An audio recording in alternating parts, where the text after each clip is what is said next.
Le Seigneur soit avec vous.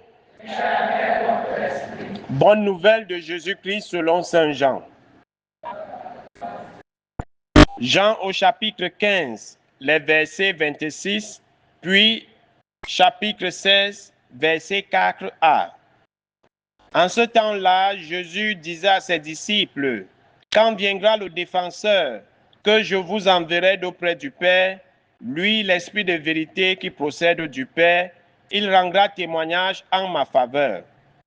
Et vous aussi, vous allez rendre témoignage, car vous êtes avec moi depuis le commencement.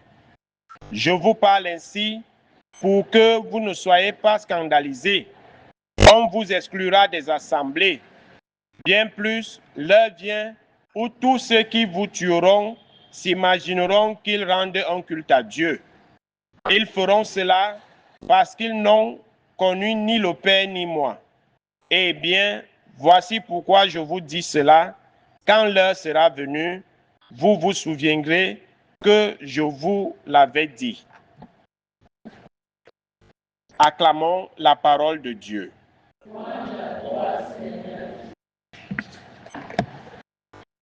Bien-aimés de Dieu, chers frères et sœurs en Christ, loué soit Jésus-Christ. Loué soit le saint nom de Jésus-Christ. Une fois de plus, bonsoir à tout le monde. Jésus est toujours dans le discours d'adieu, de séparation avec ses disciples et ses apôtres.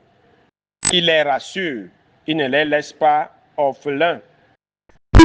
Il leur promet un défenseur, le paraclet, l'avocat, l'Esprit Saint, que certains vont recevoir à l'ascension à travers le sacrement de confirmation.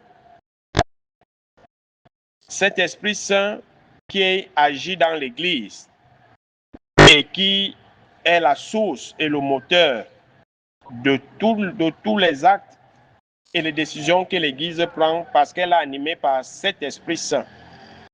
Alors, le Seigneur nous annonce également que lorsque beaucoup de choses nous arriveront, on ne doit pas être scandalisé. Et déjà, il nous l'a dit. Si on traite ainsi le bois vert, qu'en sera-t-il du bois sec?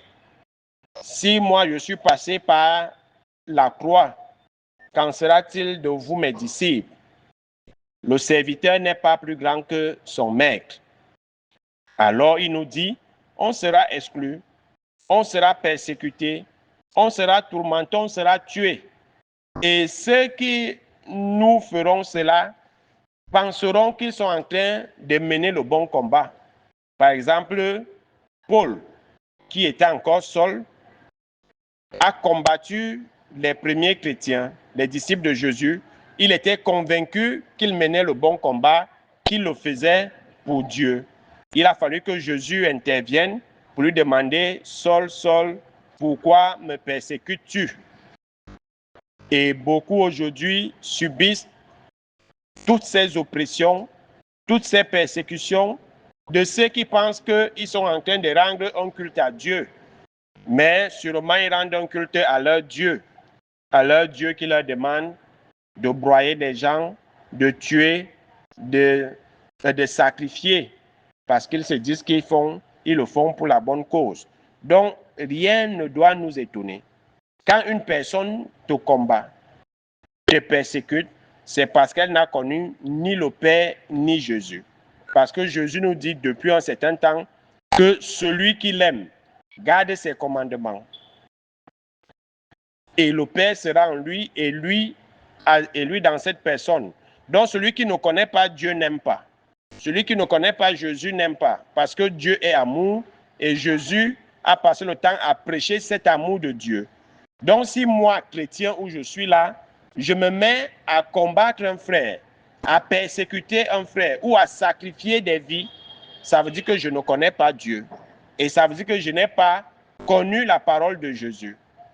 Parce que celui qui a connu Dieu à travers ses commandements, celui qui a connu Jésus à travers les paroles qu'il nous a annoncées, celui-là ne peut pas se retrouver en train de faire du mal à son frère ou à son prochain ou à sa sœur ou à son collègue, ou même à sa propre famille, à son propre sang. Mais si nous nous retrouvons en train de faire les mauvaises choses, en train de faire le mal, alors cette prophétie de Jésus s'adresse à nous. On ne connaît pas Dieu et on ne connaît pas le Christ. Donc pour nous qui vivons ces oppressions et ces persécutions, nous ne devons pas nous scandaliser comme nous le demande le Christ. Mais nous devons savoir que ceux qui les font, c'est parce qu'ils ne connaissent pas Dieu. C'est parce qu'ils ne demeurent pas dans l'amour. C'est parce qu'ils ne savent pas aimer. C'est parce qu'ils souffrent d'un manque d'amour. Alors le Seigneur nous dit ces paroles de réconfort. Le défenseur sera toujours là. Et ce défenseur, c'est l'esprit de vérité qui vient du Père et qui va toujours rendre témoignage en notre faveur. Et nous aussi, nous allons rendre témoignage parce que nous connaissons Jésus et nous sommes avec lui depuis le commencement. Du moment où nous avons reçu le baptême, nous sommes déjà avec Jésus. Et nous devons rendre témoignage de l'espérance qui est en nous, comme disait Saint Pierre hier.